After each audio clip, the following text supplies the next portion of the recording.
Well, thank you. Thank you for being here. This is great. So I appreciate the time. I know it's pretty early for everybody, including me, but I thank you so much for coming along. I do a lot of presenting, and this is one of my favorite pitches. I teach this at a number of incubators. I'm a mentor at Arizona State University. I'm a paid mentor there, and I mentor at a couple of business incubators around town, being SeedSpot and also Hunkapi. So it's just what I learned many years ago, and the reason that I'm doing this pitch now is that I used to be just horrible at pitching, horrible at presenting. And my experience and my career was in technology sales. And to do that, you have to be really good at presenting. You have to be really good at pitching. So my first pitch, my slides were unintelligible. I was standing up here, I was sweating, clammy palms, I couldn't string more than 3 words together, and the guys in the audience went, I have no idea what you're talking about. Which is just right, and that happened like 3 or 4 times. Fortunately, I was working for General Electric at the time, and they put me through a sales training course and an intensive 2-day presentation skills pitching workshop. Fantastic. Changed my life, changed my income, and changed my career. So it's so important. So that's the loop back here, because I know what a difference it made in my life and what a difference it makes in other people's lives, particularly in leadership positions. So, where do I stand? So to me, leadership is about 3 things. It's all about communication, and it's all about teaming. Teaming, whether it be leading a team, building a team, being part of a team, all about teaming. And the third thing is problem solving. Now, for this is going to be talking about communication, specifically about presenting. And at the end, we've got a nice little exercise to talk that's going to focus on problem solving and teaming. So, nice little bit of rope exercise later on if nobody minds being tied up. It is the wildly easily developed. Is what? Sorry? Clearly it's about living wildly. I know, right? Exactly. That's where all the fun is. So, today, in communication, there's 3 things that I'm going to be talking to you about. First one is you, then it's your audience, and it's going to be your pitch. So this is a fairly logical presentation, right? The first thing is, why should you learn how to pitch? I mean, this is just a core skill in everything that you do. If you can't pitch, if you can't sell, you're not going to be able to succeed. Whether you're working, whether you're selling your product, your service to your team, to your investors, whoever it is, you need to be able to communicate effectively, whether it's one-on-one or whether it's 1 to 50. If you can't do this, it doesn't matter how great your workshop is, how great your product is, how great your idea is. If you can't communicate it, you failed. So that's why, for me, this is probably the most important thing that you can do. So, pitching, my definition. This is the transfer of enthusiasm about your product, service, or idea or business from you to your audience. Transfer of enthusiasm from you to the audience. So the audience will walk away and go, oh, that was really cool. I like the guy, I like the idea, whatever it is. And then they'll take that enthusiasm and then go from there. But it's a transfer of enthusiasm, not a transfer of data, not a transfer of information, but it's a transfer of enthusiasm. If you're enthusiastic about it, you will go and find your own information about it and pick it up from there. It's a very important point. It's not data. Now, why should you pitch? You have to be doing this all the time. Whether it's to your partner, to your business partners, to the people in your workshops, to the person in the street, whatever it is, you need to get them engaged. And particularly if you're working in an organization, you have to be pitching to your employees, your new hires, your investors, your partners, your customers, everybody, so they continue to be enthused about what it is that you're doing. So if you're a leader and you cannot transfer your enthusiasm to the people in your team will fail. Absolutely. But a great leader will be totally enthusiastic, passionate, committed, enthusiastic about the idea, and can transfer that enthusiasm to the people in the team so they will go and execute properly. Does that make sense? Right. Please, if there's any questions or ideas or bombs to throw at me, just put up your hand and ask away. This is probably the most important thing. That's what leadership do. They motivate the members of the team to make them go and execute with excellence. So, what makes a great pitch? any number of things, but for me there's three things. There's, you've got to be committed, you've got to be passionate, and you've got to be enthusiastic. If you don't have those three things, people will never walk away feeling excited about what it is that you do. And there's any number of things that are in there, but for me the top three things are commitment, passion, and enthusiasm. So I spend a lot of time working with startup organizations through mentoring, and I've invested in a few. And the CEO, when the CEO is trying to raise money, trying to get new customers, trying to build new partners on board, they are presenting all the time. And that's what they've got to be doing. So when I look for people for me to invest in, I look for passion, commitment, and enthusiasm. The idea, who cares? But if the CEO is committed to making things happen, they'll make things happen. And if it's a bad idea, they'll make it a good idea. But if you have an uncommitted, unpassionate, unenthusiastic CEO, unenthusiastic leader, it doesn't matter how good the idea is, the team will fail to execute because they're not committed to it if the leader is not committed to it. And the leader has to communicate their passion and enthusiasm. All right. So this is when you're doing a pitch, this is the most important thing. And this is very specific words. You want people to believe you, and you want people to believe in you so that they will respond to your ask. Okay? So let me break that down and deconstruct it a bit. So you want people to believe you. You have to be credible. You have to be passionate, commitment, enthusiastic about what it is that you're selling. And very clearly you have to know, and you have to communicate that fact that you know the subject that you're talking about. If you come across as being fake or false or insincere, the audience will hear it. You can't fake it until you make it because people see right through that. I hate that phrase. Because if you fake it, someone's going to see right through you and ask the question. And then you're shot. So once they believe you, you have to get people to believe in you. And belief is a very, very strong part of that. The last thing is you have to get them so they will respond to your ask. Now that presupposes you know why you're there doing the presentation. Why are you there? What are you going to ask your audience for? If you don't know why you're there, and if you don't know what you want from the audience, what are you doing there? Otherwise, you're just wasting everyone's time and just having a nice cup of tea. Seriously, you've got to know what is the objective, very, very specific objective of each presentation that you do. And you have to ask the audience for something. Okay? So, breaking it down a little bit. First of all, you. If you are going to be doing the pitch, you have to know yourself. You have to be very secure and confident in what you do. Because if you don't know who you are, if you're not confident in pitching, it's going to show. So, some of the questions you have to ask, if you're pitching, do you enjoy pitching? And if you don't enjoy pitching, again, that's going to show, because if you're up here and you're uncomfortable, you stammer, you stumble, it's going to show, and the passion, commitment, and enthusiasm is going to fall flat on the floor like a dead fish. And people will not buy into it, and people will not be committed to your ask and committed to what it is that you're trying to achieve. Are you good at pitching? Most people think they are. Most people aren't. And if you are good at it, how do you know? Just because your mum says you're good at it doesn't mean that you're good. Or just because the person who reports to you says, yes, Mr. CEO, or Mrs. CEO, you're really good at pitching, you're the best. Don't believe them.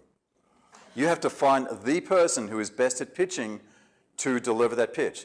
Because if you think you're great and you're not, you can't deliver, you can't transfer that passion from yourself to the audience. So you need to find the best person. And again, it's an ego thing. If you're the head of an organization, you have to hand it off to somebody else who's better at pitching. So the question is, are you the best person?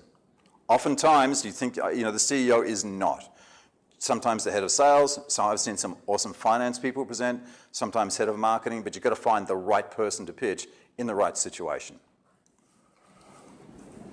So, back to, this is probably one of the most important things. 93% of communication you do in presentations is non-verbal. When I say it's non-verbal, it's non-data, it's the words. So words transfer information, about 7% of information. 93% is movement, vocal inflection, tone, speed, lift, all those kinds of things. Only 7%. Now, one of the charts back before I said knowledgeable, you've got to be knowledgeable about what it is you're presenting. So I always thought this was some kind of internet myth. So, being the analytic person I am, I went and found the study, and this is an actual study. Professor Mehrabian in 1971, a study called Silent Messages. 7% is data, 38% is vocal intonation, 55% body language. Your body language is the most important thing. So confidence and the appearance of confidence is extremely important. So these are the questions that they asked in the study. I actually found the study in cut and paste. So people identify the emotions 50% more often from the visualization than the voice. So it's the physicality of the person, that's what communicates the emotion. And the second question, people were more influenced by the tone of the voice than the words themselves. So the words are not meaningless, but there's a small part. So I've got this presentation's a little bit of a paradox. I'm trying to give you data, but there's only about 7% of everything I'm giving you is actually data. So that's why I'm trying to reinforce it just a little bit. Learn. All right. Now, people don't remember the words. People don't remember data. So if you have a presentation full of data, they are not going to remember. They just won't. It's just the way we're hired. All that people remember is the way that you made them feel. That's all. That's why beer commercials are so good. Puppies and ponies and snow time and getting home in time for Christmas. That's all Budweiser is. It's nothing about the beer. They just want to make you feel good. That's all they do. And people remember how you make them feel. And you do that body language, vocal variety, tone, eye contact, movement, those kinds of things. Never read notes and never stand behind a podium. I was looking at some photos on Facebook from the opening night, and I think the speaker he got up there and he stood behind a podium and he read some notes. Okay? So that is he's completely destroyed 93% of his communication capability.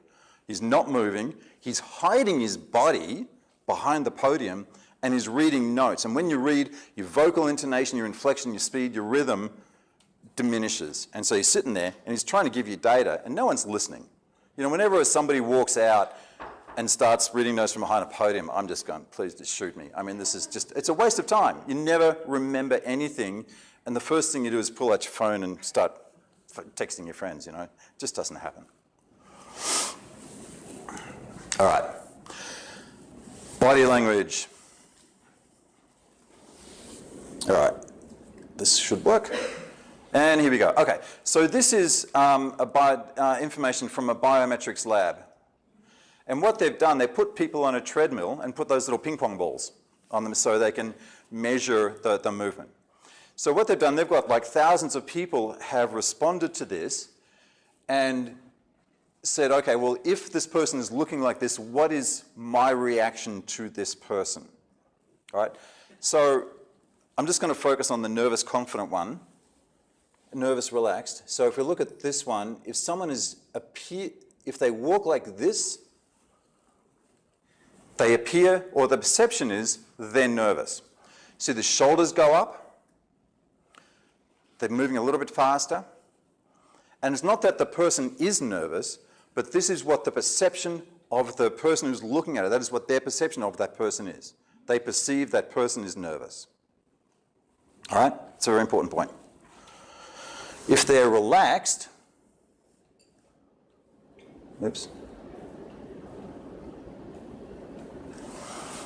shoulders come down, slower, hands are slightly more right to the side here, slower gait, and just a more relaxed gait. Now this person could be nervous, but they appear to be more relaxed because of their body language. Does that make sense? All right. And there's all kinds of male, female, heavy, light, and so on, so I won't go through that. Could you just for fun see what a more happy person Sure. is like? Yeah. Happy and relaxed. Okay, so that's neutral. There's happy. Arms are swinging more, slightly more lateral movement. And here's a sad person. I know. I know. Isn't that awesome? Is this available online? Yes, it is. Yeah, just go to that URL. It's fascinating. So, and that person could be really happy, but that is the perception of the way this person is moving. Okay, and just for that's heavy. You see a lot of lateral movement in that one, and light. Okay, so it's particularly fascinating. So the for me, like, you know, the nervousness, very tight, very controlled movement, and then the shoulders come down and much more relaxed walk. Okay? All right, so again, it's about the body movement, and the body movement conveys the emotion: happy, sad, relaxed, confident, whatever it is, nervousness. All right. The other thing is, going back to the point where the words are irrelevant. So what I'm going to show you now is like about a 51-second clip, and there are 13 different stories in that 51-second clip with just one word. All right? Believe me, it works. Where is it?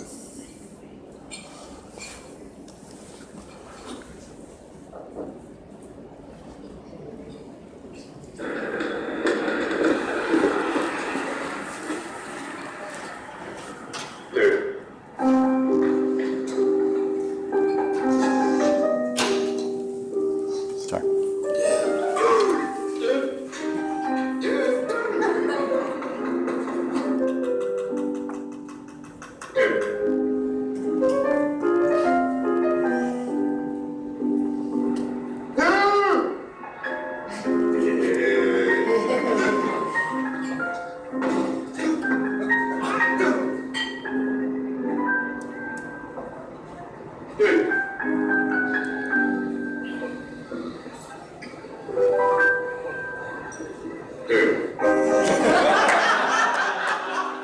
I know, right?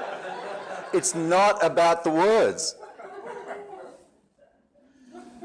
It's just about the vocalization, the looks, the body language. And it was just like one word. And there was 13 different stories in like 55 seconds, and I bet you can tell each story in detail. So it's never about the words. It's always just about how you look and the intonation, because every use of the word dude was different. And that tells its own story, okay? It's so true though. It's just true. I mean, where would this country be without beer commercials? All right. Or without beer in general. Okay. So, this is the confidence and nervousness thing. The first thing you do when you walk out on a stage, or if you're preparing to go out on stage, put your shoulders back and put them down. Because that not only makes you look more confident, you will feel stronger and you'll own the space much better. Because if you come out like this, your shoulders, a nervous reaction is the shoulders come up first thing and you kind of hunch over a little bit and it constricts the flow up and down your air pipe of air. So if you bring your shoulders back and down, it straightens your spine, and it is the most important thing to give you an impression of confidence and a way that you can articulate your voice more, and the breath comes up and down your windpipe much more effectively. It is the best thing to do. Warm up your voice. Every athlete warms up before the game, particularly if you've got a good pitch. Sing in the shower, sing in the car, talk for someone for 20 minutes, do vocal exercises. Warm up your voice. It's a muscle and you're going to be using it for 45 minutes. I did my voice exercises in the half-hour drive. I was on my way up here. So you have to warm up. Stand grounded. Own the space. And part of that owning the space is being confident. You're planted, you're firm, and you are here and people know that you are here.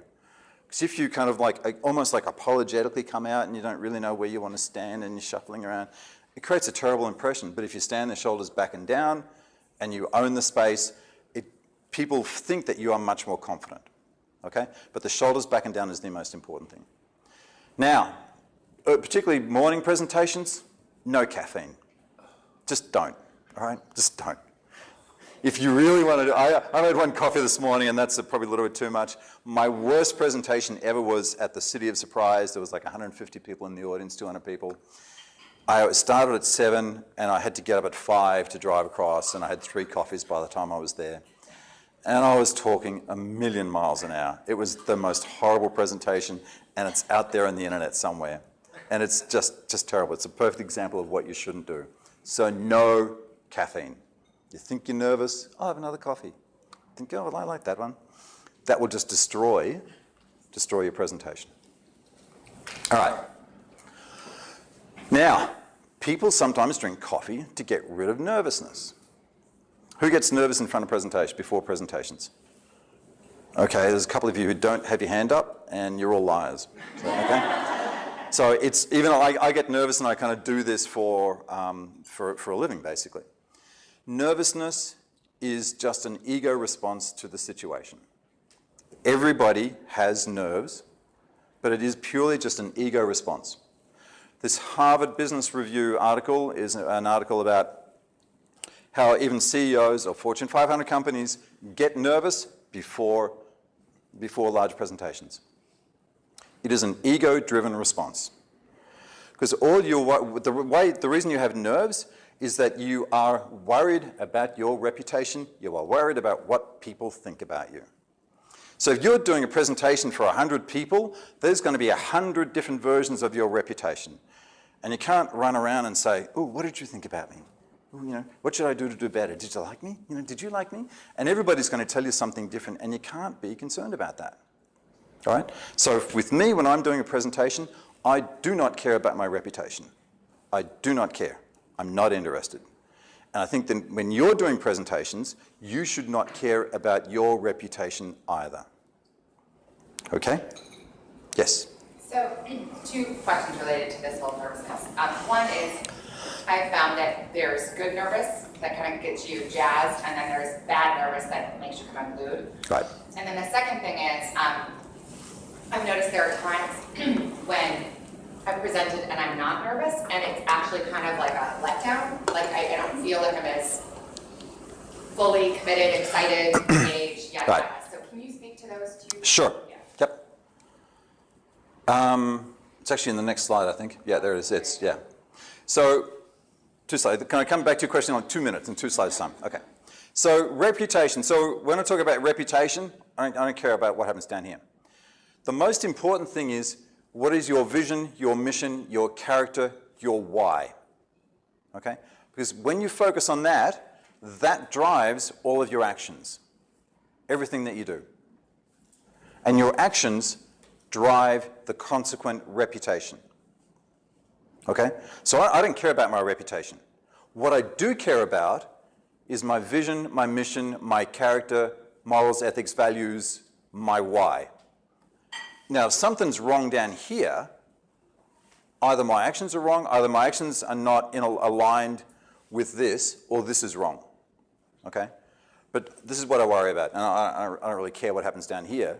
Well, I do, because that means something up here is the issue. But that's where I focus. Does that make sense? All right. It's a really important thing, because everybody goes, oh my God, my reputation's the most important thing. And it's not. Your reputation is purely the consequence of your beliefs, your vision, your why. So that's why people, that's why there's a lot of workshops on write your own personal mission statement. What do you believe in? What is the corporation's mission statement?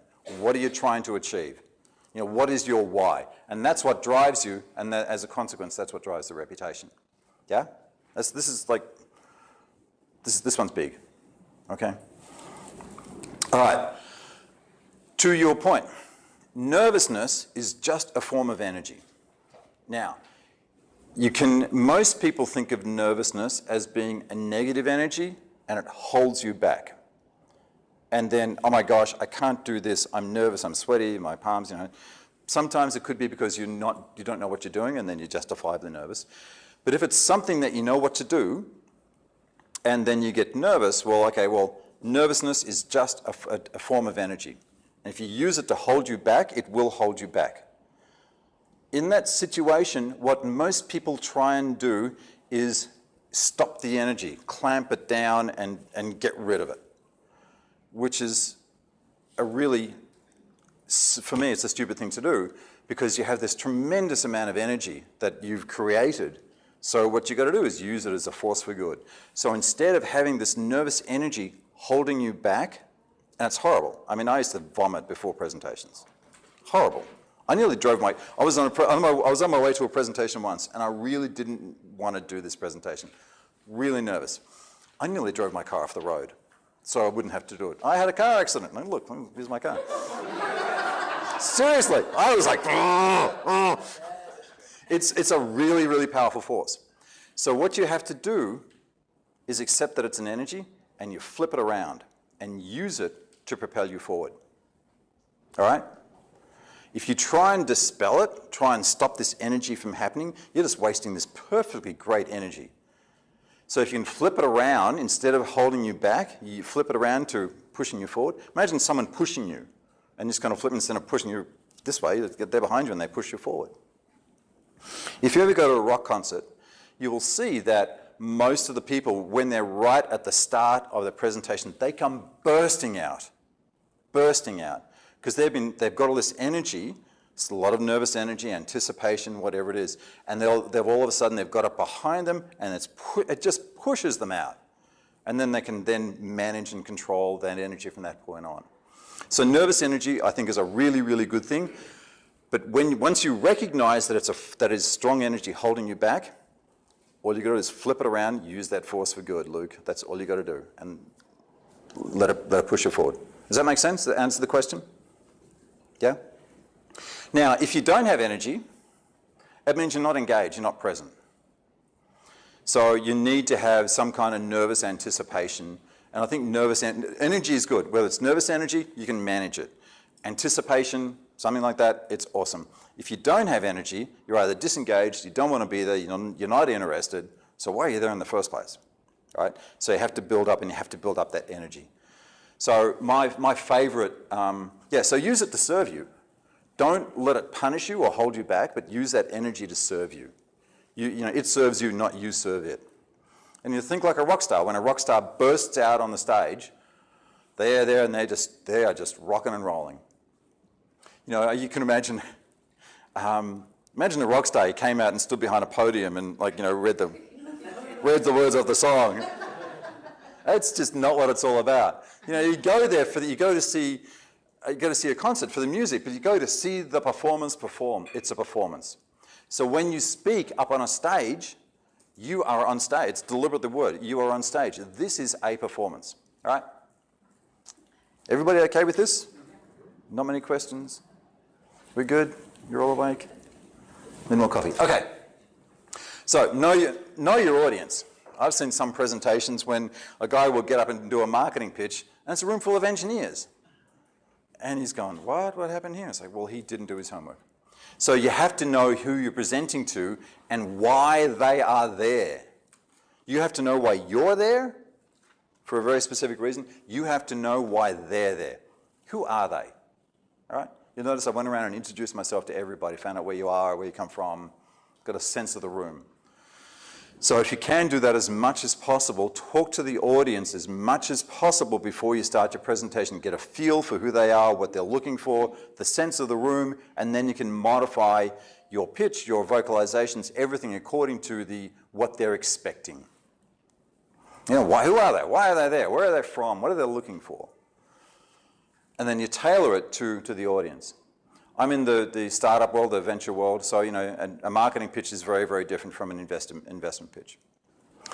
So, but you have to know who your audience is and why you're there. Otherwise, it's an empty, disconnected presentation.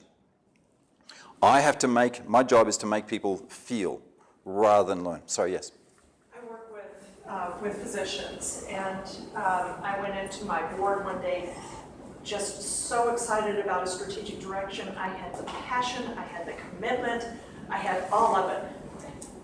But I was talking to a bunch of scientists, and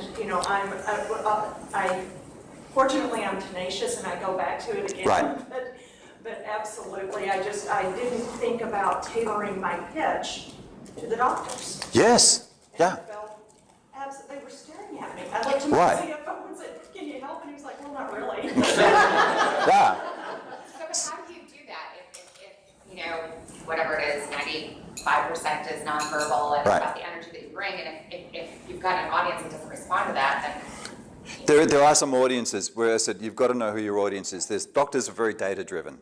Engineers are very data-driven. And so in this case, you have to give them the data, but also appeal to their medical ego. I can help you change the world through medicine, whatever it is. I can help you treat more patients more efficiently at a lower cost than you can get to the golf course by 3:30 on a Friday. Okay, so whatever it is, if you understand them and understand what motivates them, okay? For them, doctors might be healing people better in their practice, making more money, getting out early on a Friday. Understand the audience, why they're there, what's going to appeal to them. Yeah, does that make sense? Okay, but yeah, that's why it's the most important, because if you go in with a marketing spiel to a bunch of doctors who are going, what? It might be the greatest presentation in the world, but you've mismatched yourself in the audience. Well, it actually wasn't a great presentation either, But you were passionate about it. So you went back and, right, but you went back and you went back and you went back and you got it executed? I did, eventually, yes. Great, cool. So how did you get it executed? What happened?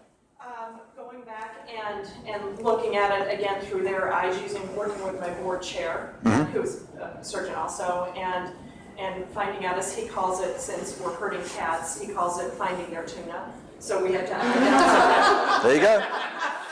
Well, I'm going to use that one, yeah. So we had to find their tuna and then draw them to that, so that it doesn't take less time in their day. It does improve the number of patients that will be drawn to you, that kind of thing. So. Okay, great. Find their tuna. I like that one. Love it. All right. Attribute it to Tim Nowrosky, please. That's great. So more of the same. Particularly if it's a small group, you've really got to understand. If I'm doing a presentation to less than 10 people, I find out who they are in advance. Go on LinkedIn, find out who they are, what are their, what's their background, everything else. You really got to do your homework. The presentation is not in isolation from the audience. The presentation has to be embedded in the audience, in what their expectations are, what their desires are, what they're looking for. So I can't do a presentation in isolation from an audience. Otherwise, just like might as well show a video. Does that make sense? All right. Okay. With the audience, I said this is not in isolation from the audience. You have to treat your audience respectfully and professionally. You have to be. The great thing about a great presenter is that you have to be a great audience member as well. So if I'm presenting, I'm working hard and I like to have an engaged audience. If I'm in the audience, I'm a deeply engaged audience member. My phone is down, I'm nodding, I'm smiling, I'm looking supportive, I'm taking notes. Even if it's just a shopping list, I'm still taking notes. But as a presenter, there's nothing worse when an audience is actively disengaged and don't treat the presenter with respect. Okay, so I treat the audience respectfully, and we ask that the audience treats the presenter respectfully. Because oftentimes you'll be presenting, then you go and sit down, and somebody else in your audience will get up and present. And sometimes they'll be sitting down on their phone, ignoring you during their presentation, and then when it's their turn to present, they're complaining about how the audience isn't listening to them. It's like, well, because you weren't listening to them in the first place. I like this one. This was, remember, you are always on stage. So I used to spend time with venture capitalists and startups, and I was talking to a venture capitalist a few years ago at a conference, and he was thinking about investing in a startup, and he'd seen the CEO present, he'd gone through the business model, liked the business model, wasn't sure about the CEO, was not really quite sure about his personality and his mood. So what he did, and this is the whole thing about being on stage all the time, they were at a cocktail party that night, and he had one of his friends go up and just give the guy a nudge in the conference, and he spilled his drink. So the CEO spilled his drink, nudged him, drink on his pants and stuff, and the CEO went ballistic, went crazy. And so the venture capitalist was on the other side of the room. He saw all of this, and said, that CEO's got a bad temperament, I will not invest in him. Even though he liked the business model, he thought the team was pretty good, the CEO had a bad temperament and therefore he wouldn't do it, wouldn't invest. So you are always on stage, from the time you leave home in the morning to do a presentation to the time that you walk out the door. okay? I've done presentations. I used to work for IBM, and we do presentations for a proposal for like $10, $15 million. And then one guy I was presenting to, he used to send his secretary out in the elevator to ride down in the elevator with the team who just pitched. And the guys who've done the pitch, they don't know who this person is. And so the secretary would just listen to the commentary of the people in the elevator. And they would slander people, or some people that was a wonderful pitch, and just stand there knowing that there was somebody else in the elevator. Other people would just start mouthing off. So you're always on stage, and you never know what's going to happen. It's a good thing to do. Always be very professional until you're at home and you've locked the doors and nobody else can come in. All right. So when you're talking to your audience, America's favorite radio station, WIIFM, what's in it for me? And that's why you're here. What's in it for me? So you're here to understand certain things. So as you're presenting, you have to know that the audience is here for a certain reason. Any questions on that? Nope. All right. Okay. Pretty much the last couple more slides to go. So when you're doing your pitch, why are you there? You have to be there for a very specific reason.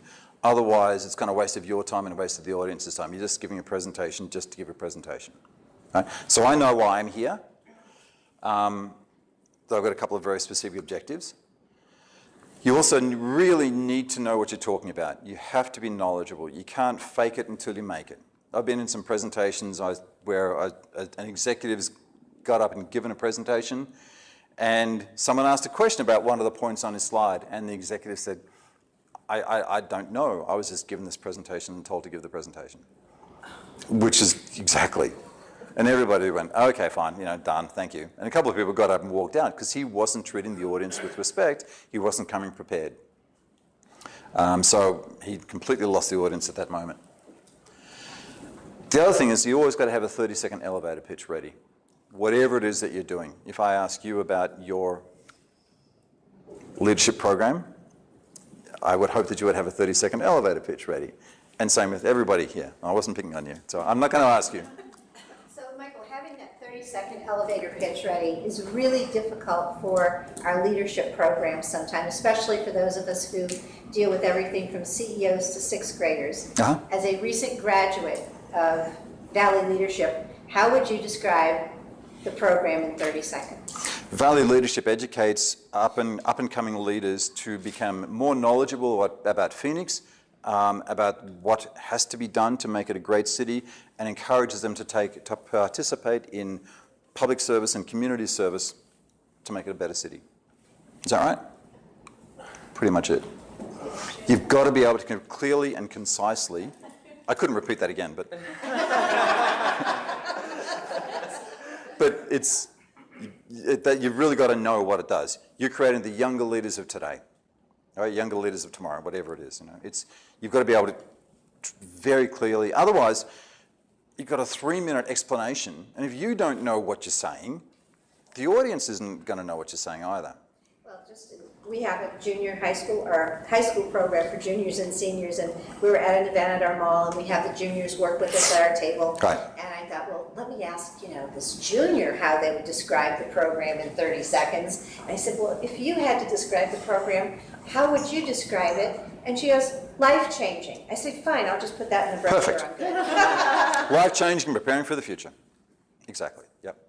Well, that's what I would square the 30-second elevator pitch. I know there's been a lot, especially when you started out by talking about a pitch is not a transfer of information or data, and the pitch you gave about the program was a transfer of information and data. I know, right? Yeah. So, there's been a lot of literature now that the elevator pitch is dead and you need a 6-word sentence or you need a 1-word catch thing. You talk more about, if you're always on and we're never at rest, what is the best way that you think to convey that kind of information? I don't know if you've seen the 6-word sentences. We do that as an exercise. Yeah. A 6-word postcard is actually really good. Yeah. There's another one there. So, versus a 30-second elevator pitch, which, the theory for that was you'd have time on an elevator, which nobody has that much time anyway. People's attention spans are so short. If they can't see it on one screen, they're not going to read it. Okay, so 10-second elevator pitch.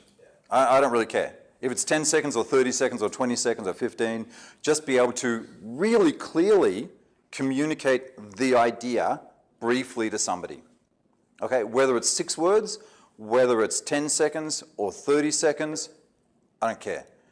But have that ability to communicate to somebody else what you're doing. Then they go, oh, that's interesting, tell me more. Then you can give them the 10-second one, then you give them the 30-second one, and then you do the greater one. But you need to be, the point is clarity. You need to be clear about what you're saying and be able to communicate that effectively so they get it. Yeah, does that answer the question? And if you can do it in 6 words, if you want to do it in haiku, I don't care. As long as you can communicate your passion and commitment and enthusiasm for that into somebody else. Because if you go, oh, I do valet leadership, it's pretty crappy. All right, so there's no enthusiasm there. But with your kids, it's life-changing.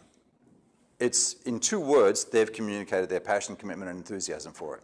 So 2 words, 10 seconds, 30 seconds, I don't care, but you need to have a short version that you can effectively communicate to somebody else. Yeah? Make sense? Yep. But that's those 6 words. 6 words is great, 2 words is great, whatever works, basically. And you know it, you'll know it when you do it. Okay? I don't care about 30 seconds if you want to do 10 seconds or 6 words. Yeah? Michael behind you. Yes, sorry. It's kind of along the same lines, though. I would assume the same thing that you said earlier. Still in that, whatever it is, 6 words, 3 words, 30 seconds, the audience, Yep. right? The message, what it is that you are pitching Right. is critical. Yeah, because it's if you're at a family gathering and your second cousin says, "Oh, well, what have you been doing these days?" That's a very different 10-second conversation to somebody somebody at the conference here talking about the leadership program. All right, so it's understanding who the audience is. Are they just making small talk, or are they interested in the program, or are they interested in you as a person and what you do?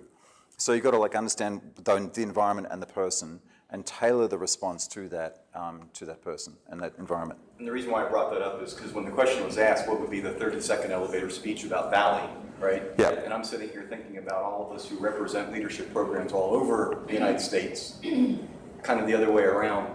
What would you say is a pitch that makes Valley, whatever word you want to use, better, different, distinct? Because I listened to what you said, and Yep. I could substitute leadership loudly. Right, It'd be exactly but the we're in Phoenix, and you're in wherever you are, okay? So we are the premier leadership program in Phoenix. We take young leaders, we take leaders and up-and-coming leaders, train them, educate them, inform them, and send them on their way to have a greater role in the growth of Phoenix. And you could use Akron, Ohio, or Los Angeles, California, whatever it is, because I think all leadership programs have got a similar objective.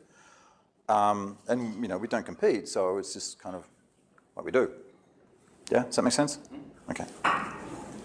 Any more questions? Nope. All right. So yeah, just coming back, looping back to the beginning, you need to get people to believe you and believe in you, so they're going to respond to your ask. Okay? All right.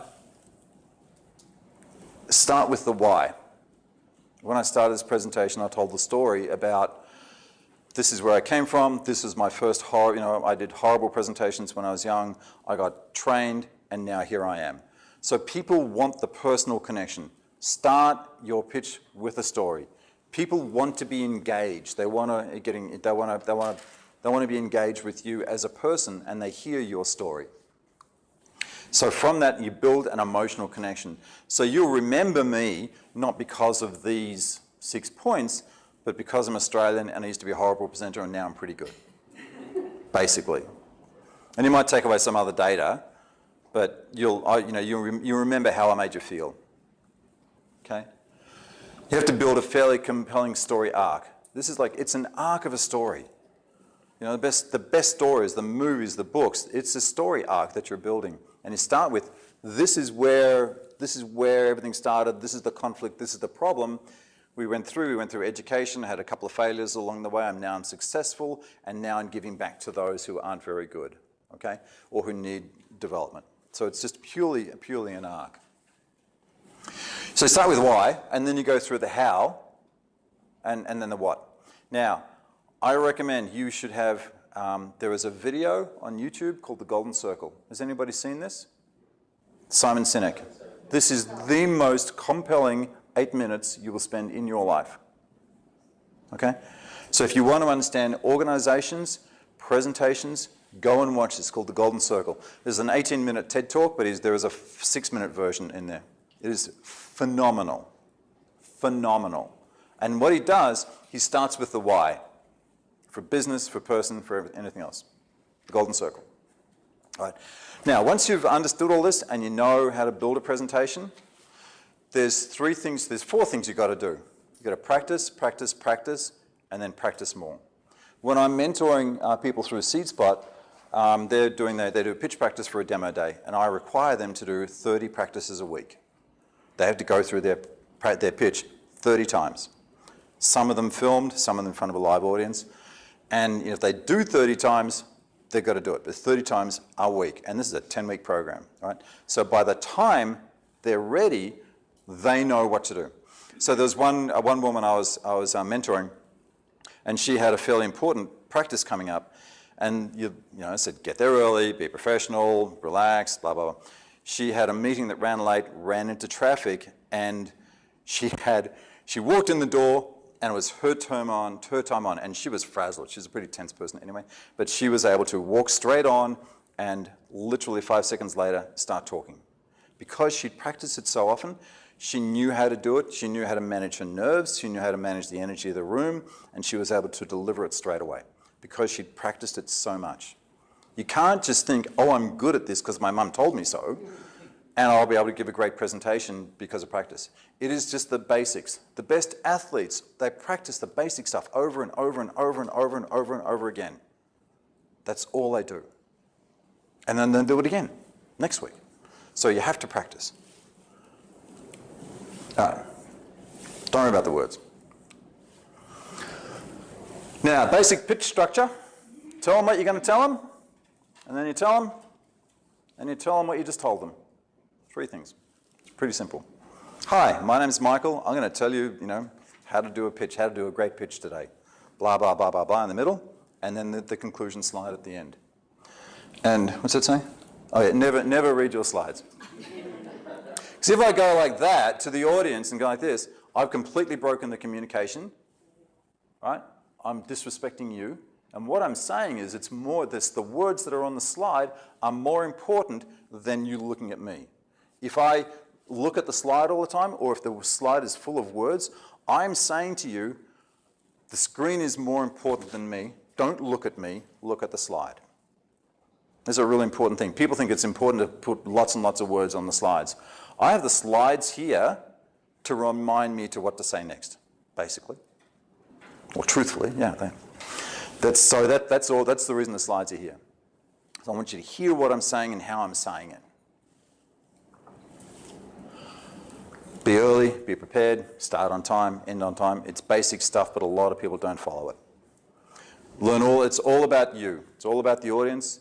Be clear about your objective. It's a little bit repetitive there. All right. So again, commitment, passion, and enthusiasm. That is the most important thing.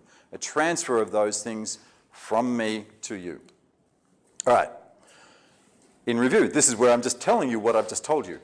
Okay? And I'm breaking it down. There's like 3 major points with 3 subpoints under each one, not to completely beat it in. 97%, sorry, it should be 93% is nonverbal. Bring your shoulders down and shoulders back and down. It's critical. Don't worry about your reputation. Focus on your vision. And use nervous energy. Nervous energy is really good. Use it to push you forward rather than hold you back. Or just let it turn sideways and let the energy go right past you. Acknowledge it and let it go.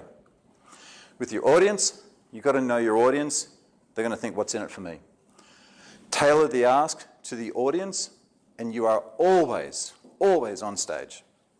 I'm not going to be off stage until I'm driving home. And your pitch, start with the why, and it's never about you. It's never about me. It's all about you guys. Practice, practice, practice, practice. All right. Questions? Does that make sense? Was that good? Everybody awake? All right. Good. So, what we have now, I think the first slide was leadership is about three things: communication, teaming, and problem solving. Thank you, whoever said that.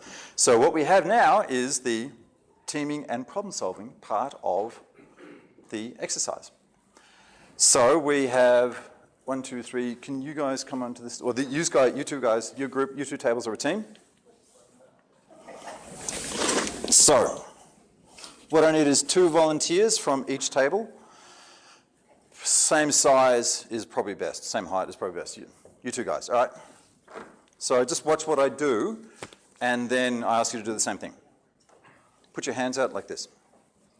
Relaxed, but yeah. So there is slipped on, slipped on. Give me your hands. Actually. Like that, and like that. So here's the exercise. You've got to get out of it.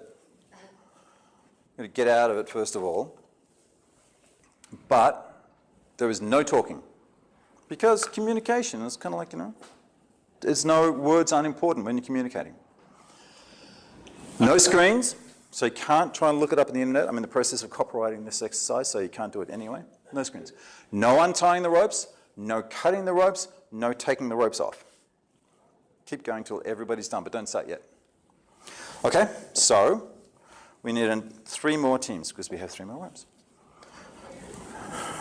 You two. There you go.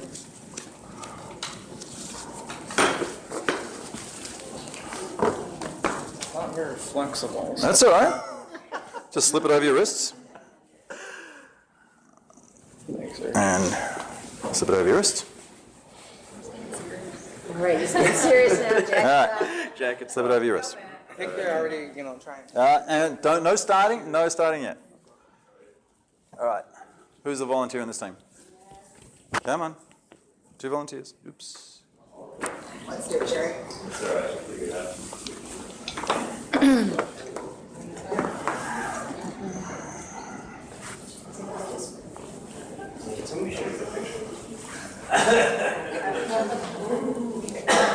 There's that.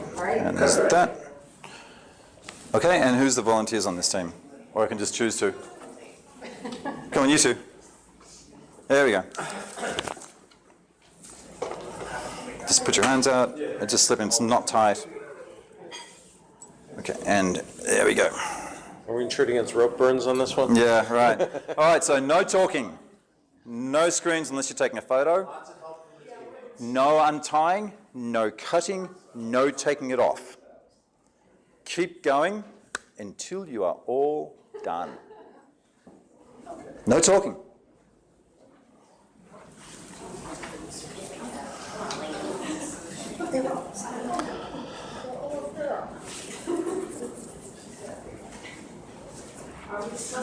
No talking. Can I ask Nope. a question? Nope.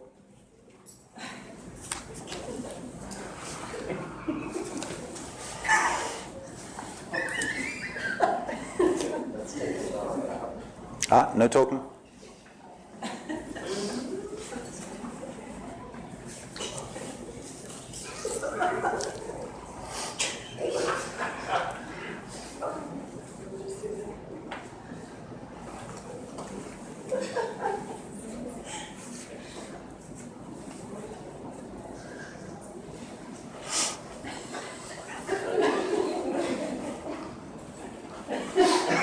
Blue team, you're going well. Keep on going. Blue team B, going well. How's the green team going? Yep, they're in the hug. And the yellow team's doing the step through. Oh, great, it's great.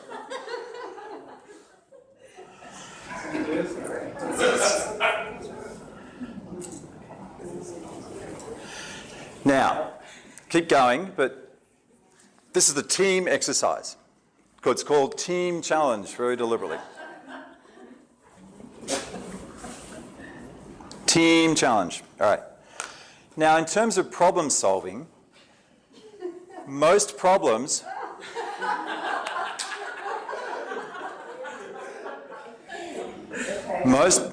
most problems, if you try and solve a problem the way you think it should be solved, you're never going to solve it.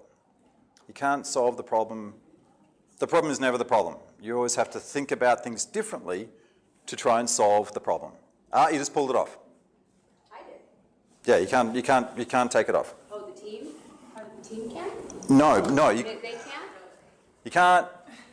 No taking off, whether it's by you or by anybody else. Anybody can't. It can't come off your wrist.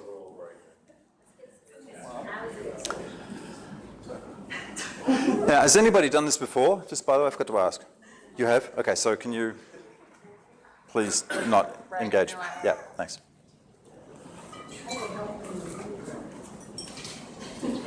Okay, so what's happening? Just stop for 10 seconds. What's happening? You can talk. We're still trying to go through the logic of how, what. Okay, so what's the rest of your team doing? Right now, the videotaping. All right, Most of the team's not engaged. why? How do you know? They haven't been asked. Do you have to be asked?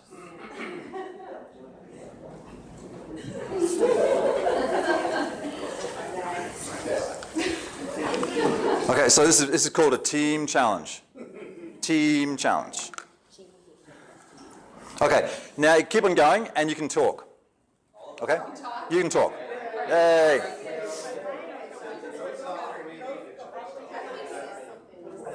You think it's somehow?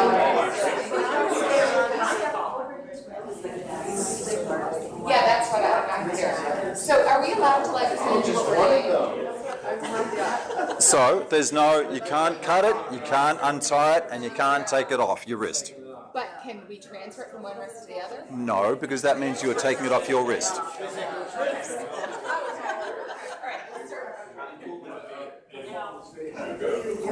I love this exercise. It's called a team challenge, and everyone just sits there. Oh, can we do something? Part of the same team? Yeah, try that.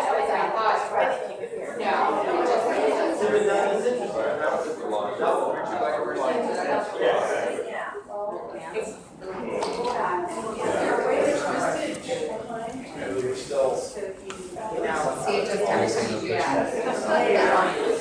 So the first thing you did, I thought was pretty much. You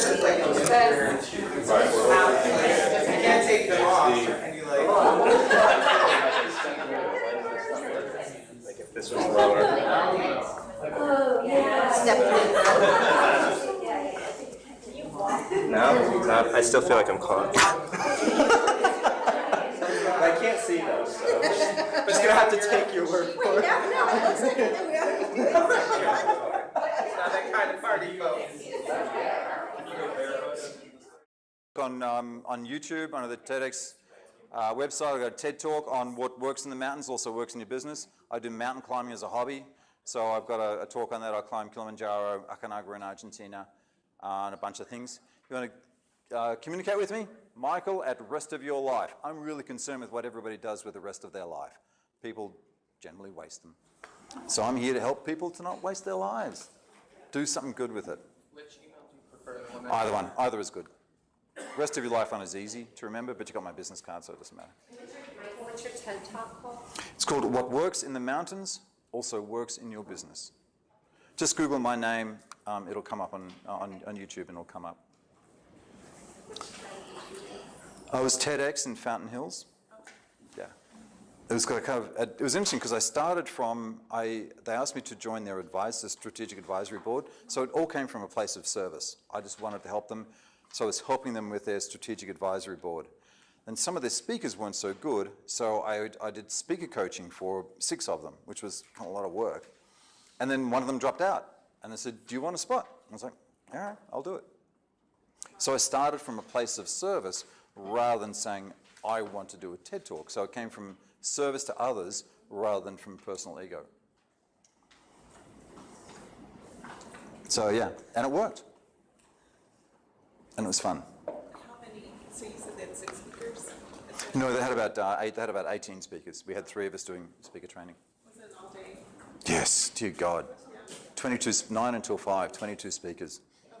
I know, right? It was horrible. Yeah, Yeah, it's a long day. it's a long day. Yeah, I used to work on the one in Providence, and, It's a long day, and a lot of the speakers don't know what they're doing. well, I feel like TED nationally does a really good job prepping their speakers, but the TEDx is kind of show up, do your thing. And, Yeah, a lot of them pretty amateurish. Yeah. yeah. So we worked really hard with our speakers. Yeah, I ended up leaving the board for the TEDx Providence because they